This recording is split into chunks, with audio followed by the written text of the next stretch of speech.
नमस्ते विद्यार्थियों।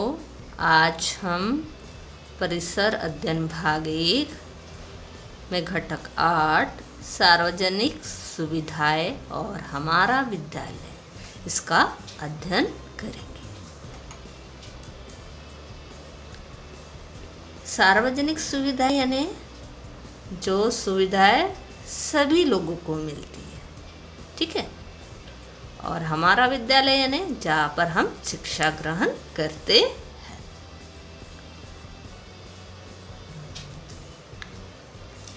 ये जो सार्वजनिक सुविधाएं है ये हमें घर में भी मिलती है, बाहर भी मिलती है, ठीक है, पाठशाला में भी मिलती है। ऐसे अनेक क्षेत्र है जहाँ पर हम जाते हैं तो हमें यह सुविधाएं प्राप्त होती। हम सभी लोग सार्वजनिक सेवा सुविधाओं का उपयोग करते रहते हैं। इनमें जलापूर्ति, विद्युत आपूर्ति, स्वास्थ्य सेवा, शिक्षा तथा परिवहन कुछ महत्वपूर्ण सार्वजनिक सेवाएं हैं। ये सेवाएं सबके लिए होती है। सार्वजनिक सेवाओं इन्हें देने वाली संस्थाओं तथा हम सबको मिलाकर सार्वजनिक व्यवस्था का निर्माण होता है। हमारा विद्यालय सार्वजनिक व्यवस्था का एक अंग है।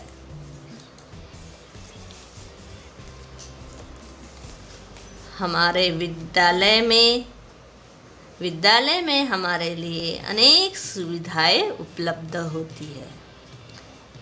इसी प्रकार बाहर के सार्वजनिक जीवन में भी हमारे लिए सुविधाएं उपलब्ध होती है। बस और रेल परिवहन की सार्वजनिक सुविधाएं हैं। इनके अलावा हम डाक सेवा, दूरभाष, दमकल विभाग, पुलिस, बैंक, नाट्यगृह, बाग बगीचे तथा तैरने के तालाब जैसे सार्वजनिक सेवाओं का उपयोग करते रहते हैं। हमें इन सुविधाओं का उपयोग जिम्मेदारी के साथ करना चाहिए। अपना विद्यालय अर्थात अपने घर के बाहर का संसार। हमें जिस प्रकार अपना घर अच्छा लगता है उसी प्रकार विद्यालय भी अच्छा लगता है। प्रत्येक विद्यालय की एक स्वतंत्र पहचान होती है। अपने विद्यालय की विशेषताओं का पता लगाओ और उसका एक भित्ति पत्र तैयार करो, ठीक है। आपको सभी को आपका विद्यालय में क्या विशेषता है इसके लिए आप क्या करेंगे, एक भित्ति पत्र तैयार करें। अब हम देखेंगे कि हमारे जो विद्यालय में जो सुविधा है उनके आगे हमें क्या करेंगे, राइट का चिन्ह लगाएंगे। आपके पास पाठ्य पुस्तिका होंगी, उसमें आप ये देखेंगे और आपके जो स्कूल में जो सुविधाएं उपलब्ध है उसमें आप राइट का चिन्ह लगाएंगे। पर्याप्त वर्ग कक्ष, लड़कियों के लिए शौचालय, लड़कों के लिए शौचालय, पीने का पानी, रैंप, क्रीड़ांगन, शालेय पोषण आहार योजना, विद्यालय का अहाता, वाचनालय, प्रयोगशाला, अध्ययन कोना, संगणक कक्ष, चिकित्सा सेवा, समुपदेशन केंद्र, बीमा योजना, ठीक है। जो आपकी पाठशाला में है उसके आगे आप राइट का चिन्ह लगाएंगे और जो सुविधाएं नहीं हैं उसे आप रिक्त ही छोड़ देंगे, ठीक है। अब भित्ति पत्र का वो किस प्रकार तैयार करना है यहाँ पर दिया गया। एक चार्ट मैंने कहा था, एक आपको चार्ट लेना है, उसमें इस प्रकार के पॉइंट्स आने चाहिए। चलो सबसे पहले है विद्यालय का नाम। आपके विद्यालय का नाम क्या है यहाँ लिखेंगे।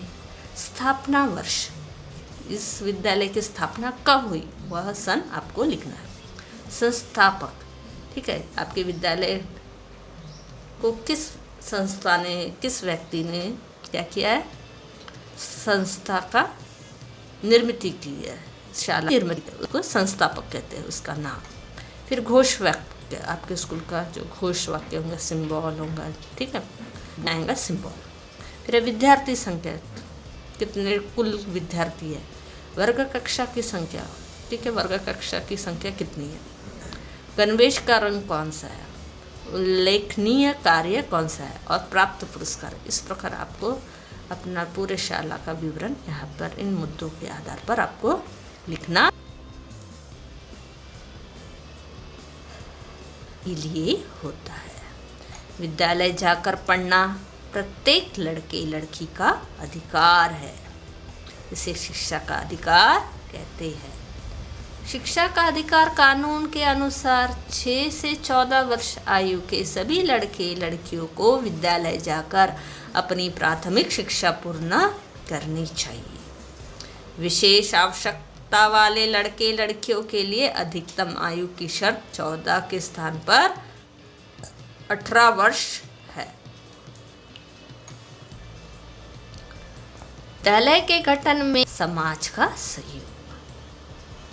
हमारे विद्यालय के में अनेक व्यक्ति और संस्थाएं सहयोग देते हैं। अभिभावक, पूर्ण विद्यार्थी, साहित्यकार, खिलाड़ी, वैज्ञानिक तथा उद्योगपति जैसे अनेकों हमारे विद्यालय के विकास में सहयोग देते हैं। वर्ग कक्षों का निर्माण कराना, पुस्तकालय, प्रयोगशाला, सामग्री उपलब्ध कराना आदि रूपों में विद्यालय को समाज के विभिन्न घटकों का सहयोग प्राप्त होता है। विद्यालय के गठन में समाज का योगदान रहता है। सभी विद्यालयों में शिक्षक अभिभावक संघ तथा माता अभिभावक संघ होते हैं। इन संघों के कारण हमारे शिक्षकों और अभिभावकों के बीच संवाद होता है। विद्यालय के विविध उपक्रमों में अभिभावक का सहयोग बढ़ता है। विद्यालय सभी अभिभावकों को का समान रूप से सम्मान करता है। विद्यालय की गतिविधियों के विषय में हमें भी अभिभावकों को जानकारी देनी चाहिए। शिक्षक और अभिभावक दोनों की सहायता से हम शिक्षा प्राप्त करते हैं।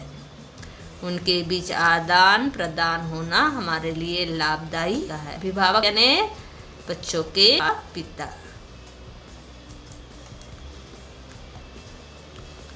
विद्यालय भी समाज की प्रगति अथवा किसी समस्या के समाधान में सहायता करता है।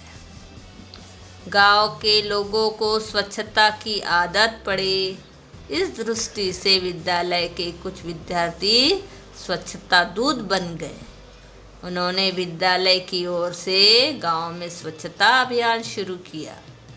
रास्ते पर मत थूको, कूड़े करकट का अच्छी तरह उन्मूलन करो। नदियों में नुक्कड़ नाटक प्रस्तुत किए। इन स्वच्छता दूतों ने निवासियों को स्वच्छता का महत्व समझाया। गांव को निर्मल गांव का पुरस्कार दिलाने में विद्यालय ने इस तरह का सहभाग करने में उसकी सहायता मिली। इसे सदैव ध्यान में रखो। शिक्षा प्रत्येक लड़के लड़की का मौलिक अधिकार है। अतः हमें किसी भी बच्चों को, विद्यार्थियों को घर में नहीं रहना चाहिए। घर का काम करना, खेलने में अपना समय नहीं बिताना चाहिए। हमें शिक्षा ग्रहण करना चाहिए। इस घटक में हमने क्या क्या सीखा है? हमें सार्वजनिक सेवा सुविधाओं का जिम्मेदारी से उपयोग करना चाहिए। विद्यालय योग देता है। विद्यालय जाकर शिक्षा प्राप्त करना प्रत्येक लड़की का अधिकार है। धन्यवाद। लाइक, सब्सक्राइब और शेयर जरूर कीजिए।